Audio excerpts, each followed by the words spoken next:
Hello friends, আশা করি সবাই ভালো আছে এবং সুস্থ আছে। তো আজকে আমি রেডি হয়ে বেরিয়ে পড়েছিলাম মুর্শিদাবাদ যাওয়ার জন্য। আর কিছুটা রাস্তা যেতে না যেতেই আমাদের বসের খুব জোর খিদে পেয়ে যায়, তাই আমরা একটা বিরিয়ানির দোকান থেকে দাঁড়িয়ে বসকে বিরিয়ানি খাইয়ে দিই। আর তারপর আমরা গাড়িতে উঠে পড়ি। আর কিছুটা রাস্তা যাওয়ার পর আমরা একটু চা খেয়ে মুডটা ফ্রেশ করে এরপর আমরা আবার যাওয়া শুরু করি। আর যেতে যেতে কখন সকাল হয়ে গেল বুঝতেই পারলাম। সকালের মুডটা ফ্রেশ করার জন্য আমি একটা ডাব খেয়ে নিই। এরপর পৌঁছে যাই আমরা আমাদের হোটেল। এটা ছিল আজকে আমাদের থাকার হোটেল। আর হোটেলে ঢুকেই ফ্রেশ হতে না হতেই আমাদের বস কার সাথে ফোনে ঝামেলা করতে শুরু করে দেয়। তো ঝামেলার মধ্যেও আমাদের আবু ভাই নিশ্চিন্তায় ঘুমাচ্ছে, কারণ ও সারা রাত গাড়ি চালিয়ে এসেছিল। তো এরপর আমরা দুপুরে লাঞ্চের জন্য বেরিয়ে পড়ি। এই শীতকালে রোদের মধ্যে হাঁটতে খুব সুন্দরও লাগছিল। তো এরপর আমরা লাঞ্চ কমপ্লিট করে আমাদের মেন কাজের উদ্দেশ্যে বেরিয়ে পড়ি। আর ওখান থেকে ফিরতে সন্ধ্যা হয়ে যায়, তাই আমরা একটা জায়গায় দাঁড়িয়ে পরোটা আর কাবাব খেয়ে নিই। আর এরপর আমরা গাড়িতে উঠে রওনা দিই সোজা বাড়ি ফেরার উদ্দেশ্যে। যেহেতু বাড়ি ফিরতে অনেকটাই রাস্তা বাকি ছিল, তাই আমরা একটা জায়গায় দাঁড়িয়ে কিছু খাওয়া দাওয়া করে নিই। আর এখানে আমাদের একটা বন্ধুর কথা শোনো।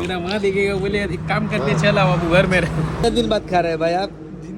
তো তোমরা নিজেরাই শুনলে ও কি বললো। লাইফে ফার্স্ট টাইম ঘুগনি মুড়ি খেয়ে ওর এক্সপিরিয়েন্সটা বেশ ভালোই ছিল। তো এরপরে একটু গান শুনতে শুনতে ফাইনালি বাড়ি যাওয়ার উদ্দেশ্যে রওনা দিই। সো ভিডিওটা ভালো লাগলে একটা লাইক কমেন্ট শেয়ার করে দিও। আর যারা নতুন আছো আমার চ্যানেলটিকে ফলো করে নিও। Thank you everyone.